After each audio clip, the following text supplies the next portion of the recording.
Este es el fascinante templo de Abu Simbel, construido por Ramsés II.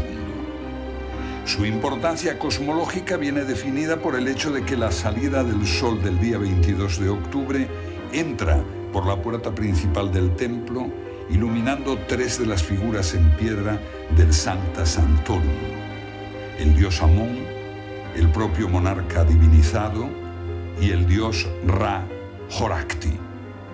La disposición del templo es absolutamente precisa porque la luz no toca al dios Ptah, el dios del mundo oculto, el soberano de la Menti. El propio nombre de Ramsés lleva incorporado el símbolo de Ra, decisión del monarca para fundirse con el astro divino. En una isla situada en las cercanías de Asuán se alza el templo de Philae. Es un templo dedicado a la diosa Isis, la esposa de Osiris. Posiblemente en este templo se celebraran las últimas ceremonias religiosas de los sacerdotes del antiguo Egipto antes de la entrada de los cristianos coptos.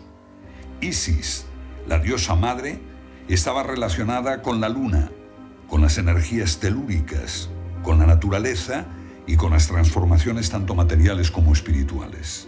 Era la intercesora entre lo humano y lo divino. Su cumpleaños se celebraba el día 21 de marzo, el día de inicio de la primavera. Su símbolo celeste era la estrella Sirio, compañera en sus andanzas celestes a la constelación de Orión, su esposo Osiris. Pero lo más curioso es que es posible que su advocación no finalizara en el siglo IV, sino que hoy mismo alguien la puede estar adorando en cualquier iglesia cristiana. Estamos en el interior de la pirámide de Unas, faraón del Imperio Antiguo, enterrado en su pirámide de la planicie de Saqqara. Su cenotafio se halla cerrado al mundo pero abierto al universo. Las estrellas pintadas sobre la superficie del techo de la cámara señalan la vocación del monarca a navegar por los espacios interestelares buscando la unión a los dioses a los que adoraba. El mismo planteamiento lo encontramos en las tumbas del Valle de los Reyes.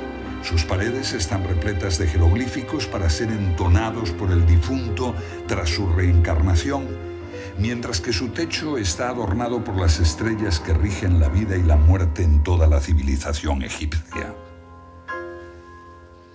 Pero si existe un templo emblemático que, según todas las sociedades esotéricas actuales, mantiene aún toda su carga simbólica y energética, es el templo de Luxor. A lo largo y ancho del planeta hay una serie de lugares que me han llegado de forma profunda. Lugares a los que acudo con toda la frecuencia que las posibilidades me lo permiten. Son lugares muy diversos. Por ejemplo, la iglesia de la Veracruz, en España, en Segovia, el templo de Delfos, en Grecia, la capilla de Roslin, en Escocia, desde luego la inmensa catedral de Chartres, con su laberinto en Francia, un poco al sur de París. Pero por encima de todos ellos y de otros muchos, mi lugar preferido es el templo de Luxor. Luxor, el nombre de la ciudad y del templo, contiene los símbolos primordiales de la religión primigenia. Luxor es un templo y también un libro escrito en piedra, un texto iniciático que contiene la descripción acerca de la creación del ser humano, y también es un templo dedicado al hombre, como ha descubierto Schwaller de Lubick. Para mí, el templo de Luxor es un templo del Grial. Si ustedes lo contemplan de frente, desde la hilera de esfinges, verán que la forma caprichosa que adopta el templo en su constitución actual, con parte del derruido, forma efectivamente una copa. Es un grial en el sentido de que es un receptáculo perfecto de las energías celestes que se conjugan con las terrestres, y que cualquiera que sabe conectar con ese templo vivo y que siente y sabe lo que hay que hacer en él, es capaz de beber en su sabiduría y en sus energías. Paralelamente a este hay otros templos. No cabe la menor duda de que bajo el actual templo de Luxor se encuentran los restos de otros templos que en su momento fueron demolidos y que sobre sus ruinas se elevó el que ahora podemos contemplar. Cualquiera que es capaz de sentir lugares de la tierra que conectan este plano donde nosotros vivimos con otros, será capaz de vivir cuando visita el templo de Luxor, que por encima de este templo hay otros templos en otras dimensiones y que de alguna manera eso puede sentirse y se puede tomar contacto. El templo de Luxor es reconocido por sociedades esotéricas muy diversas como la cuna de sus tradiciones. Esas tradiciones van desde los Rosacruces de Amorque, que creen que su orden se fundó allí, hasta la Hermandad Hermética de Luxor, pequeño grupo poco conocido, pero que resultó fundamental en buena parte del esoterismo a finales del siglo XIX. A ella pertenecieron de forma directa o indirecta personajes muy notables, como Pascal Beverly Randolph, autor del libro Magia Sexual, amigo del presidente norteamericano Abraham Lincoln, ambos Rosacruces de alto nivel. También perteneció a ella el famoso ocultista francés nacido en La Coruña, Gerard Encaux, más conocido como Papus, así como tantos y tantos otros altos iniciados que han dejado su huella en la historia del ocultismo y del pensamiento occidental. El maestro de la Hermandad Hermética de Luxor fue el doctor Max Theon, que entre otras muchas cosas fue el maestro que guió en su juventud a Madre, la pareja de Isorría Aurobindo, quienes desarrollaron el yoga de las células, preparando la mutación celular que culminara, según ellos, con el nacimiento de una nueva especie. El templo de Luxor también fue reconocido como cuna, el punto donde residían en otro nivel algunos maestros corrientes como los teósofos de Madame Blavatsky, quienes afirmaban que ahí residía el maestro Serapis. El templo de Luxor a simple vista parece desordenado porque no es algo rectilíneo, sino que su avenida principal se encuentra acodada. Sin embargo, cuando se estudia en profundidad, como lo ha hecho Swaller de Lubick y otros arquitectos ingleses durante 15 años, la totalidad del templo está trazado sobre 3 ejes diferentes pero muy precisos.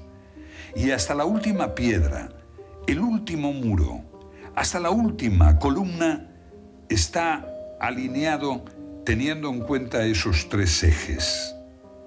2 de esos ejes eran visibles hasta hace poco, apenas 15 años. Ahora, la gravilla que cubre el suelo tras la remodelación hace imposible las líneas marcadas en el suelo y que marcaban las direcciones sagradas. Hay un tercer eje que es invisible, pero que se aprecia claramente cuando se mira el plano general del trazado del templo. Luxor es un templo dedicado al conocimiento del hombre y de hecho sobre su plano está inscrito el cuerpo de un hombre, pudiéndose ver cómo cada una de sus partes corporales coinciden con cámaras, patios y salas hipóstilas. Swaller de Lubick es uno de los grandes iniciados del siglo XX.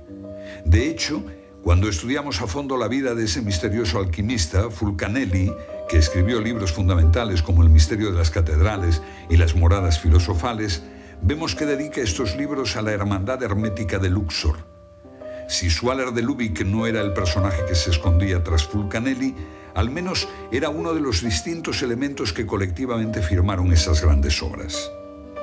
La pista la encontramos en uno de los textos de Las moradas filosofales que descubrimos que fue publicado originalmente por Swaller de Lubick. De hecho, sabemos también que él financió durante mucho tiempo las investigaciones que un personaje, un pintor al que se identifica con Fulcanelli, realizó con sustancias químicas para intentar conseguir una pintura similar a aquellas con las que se realizaron las vidrieras de la Catedral de Chartres. Para Swaller de Lubick, el templo de Luxor es el Partenón egipcio. Con esto nos está diciendo de alguna manera que 1500 años antes de que fueran descubiertos por los antiguos griegos, el conocimiento de la armonía y de la proporción ya existía en el antiguo Egipto. Ahí tenemos con toda claridad la proporción áurea, al igual que está en la Gran Pirámide de Giza. No olvidemos que la civilización griega es hija del antiguo Egipto. Todos sus grandes hombres, desde sus filósofos a sus científicos, pasando por sus grandes estadistas, tuvieron maestros egipcios y fue de hecho una de las semillas que Egipto plantó para que se perpetuara y se transformara esa antigua sabiduría de la que Egipto a su vez era heredero. Egipto es un todo orgánico. Cada aspecto de su civilización es como un órgano dentro de un cuerpo vivo. Y en ese sentido, tanto el templo de Luxor como los otros forman un elemento básico de ese ser viviente que es la antigua civilización egipcia. Sus templos funcionan como seres vivos. De hecho, nacen, crecen y mueren. El templo de Luxor incorpora la ciencia sagrada del antiguo Egipto en todos sus aspectos. Desde la astronomía a la magia, pasando por la astrología, las matemáticas, la medicina, el simbolismo, la alquimia. E incluso en sus paredes podemos descubrir, si somos capaces de verlo, prácticas iniciáticas muy concretas, gestos, mudras y hasta ejercicios que podríamos denominar como una suerte de yoga egipcio. La planificación de este templo trasciende nuestras capacidades y resulta extraño a nuestra mentalidad porque hoy no somos capaces de comprenderlo, quizá porque el hombre moderno ha dejado aparte su esencia divina. Sobre sus muros se narra la historia de la creación del hombre, su desarrollo por etapas y su relación con el universo. El templo de Luxor nos demuestra claramente que el hombre es la esencia del universo encarnada en una forma física. No es un producto de ese universo, sino la plasmación de su esencia. El templo se construyó en varias fases siguiendo un plan muy preciso a lo largo de más de 1000 años. Pero esas partes no solo seguían un plan trazado desde el principio sobre esos 3 ejes, sino que además se debían realizar en momentos astronómicos bien precisos. No podemos comprender hoy a qué uso se destinaba el templo de Luxor, ni los por qué, ni los efectos que producía sobre la gente y que aún hoy produce cuando uno sabe situarse con la actitud, en el lugar y en el momento adecuados. Como dice la antigua sabiduría egipcia, como es arriba, es abajo, como es adentro, es afuera. Eso está claramente ejemplificado en este templo, que es un espejo del cielo, por un lado, y también del macrocosmos, pero de alguna manera también un reflejo del microcosmos, del ser humano. Ejemplos de cómo la forma del cuerpo humano está representado en las diferentes partes del templo son la glándula pineal,